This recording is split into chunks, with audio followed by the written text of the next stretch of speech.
Active tooth powder दांत खुदरत का अनमोल तोहफा है। एक्टिव टूथ पाउडर को मियारी तरीके से बनाया गया है। दांतों का कीड़ा, मुंह की बदबू, मुंह का आसानी से ना खुलना, गुटखे जर्दे खाने वाले लोगों के लिए आजमाइश शर्त है। मसूड़ों का अल्सर जैसे मर्ज के रोकथाम के लिए बहुत मुफीद पाया गया। जो लोग दांतों के अमराज से महफूज रहना चाहते हैं, एक्टिव टूथ पाउडर का इस्तेमाल बहुत जरूरी है।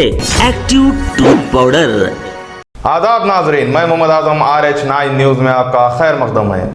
ये पता ही नहीं कि सिविल कोड है क्या। मिसाल के तौर पर छोटी सी आपको मैं गुफ्तगू में समझाता चलूं बात। हालांकि बहुत सारे लोग जिनको ये तय ही नहीं हो पा रहा, सियासी लीडरान मौलवियान को भी, कि भाई हम कहना क्या चाहते हैं, करना क्या चाहते हैं।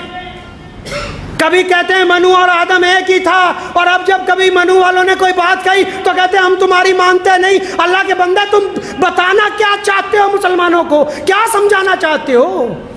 कॉमन सिविल कोड में अगर ये आ गया कि इद्दत गुजारने की इजाजत नहीं देती सरकार, लेकिन जिस बेटी ने इद्दत गुजारनी है, जब वो खुद कहती कि मैं अल्लाह और उसके रसूल के हुक्म में आके इद्दत गुजारूंगी, तो उसके साथ जबरदस्ती नहीं है। 3 तलाक का कानून आया, मान लिया कि पार्लियामेंट में पास हो गया।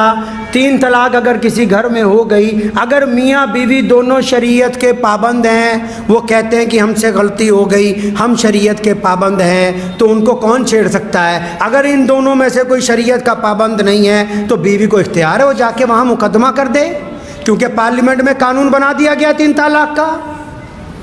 जो सिविल कानून होते हैं वो इख्तियारी होते हैं, कि वो इख्तियार किए जाएंगे या इख्तियार नहीं किए जाएंगे।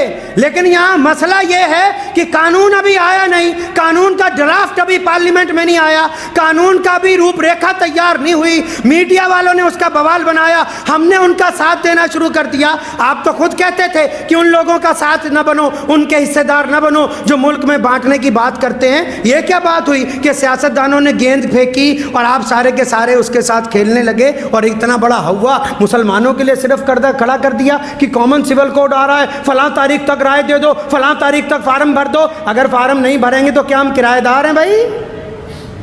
हमें निकाल देंगे कोई? किराए पे हैं?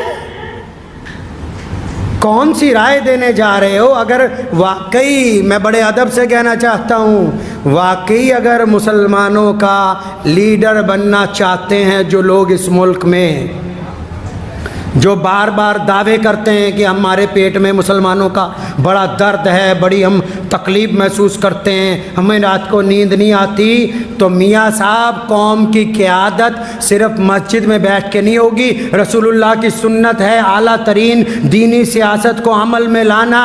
अगर आप में वाकई कौम का दर्द है तो 2024 का इलेक्शन आ रहा है, अपने इलाके में जाइए, इलेक्शन लड़िए, मेंबर पार्लियामेंट बनिए, क्योंकि जो बाहर बैठ के आप प्रेस कॉन्फ्रेंस में बातें करते हैं वो सरकार तक सही तरह नहीं पहुंचती। जब आप पार्लियामेंट में बैठ के अपना दुख दर्द सुनाएंगे तो फिर सरकार भी सुनेगी, दुनिया भी सुनेगी, और उसको सुनाने का कोई फायदा भी। तो नाजरीन, इजाजत दीजिए और बने रहिए हम सब की आवाज RH9 न्यूज के साथ। चैनल को लाइक कीजिए, जितना हो सका ज्यादा से ज्यादा शेयर कीजिए और सब्सक्राइब करना ना भूलें। खुदा हाफिज।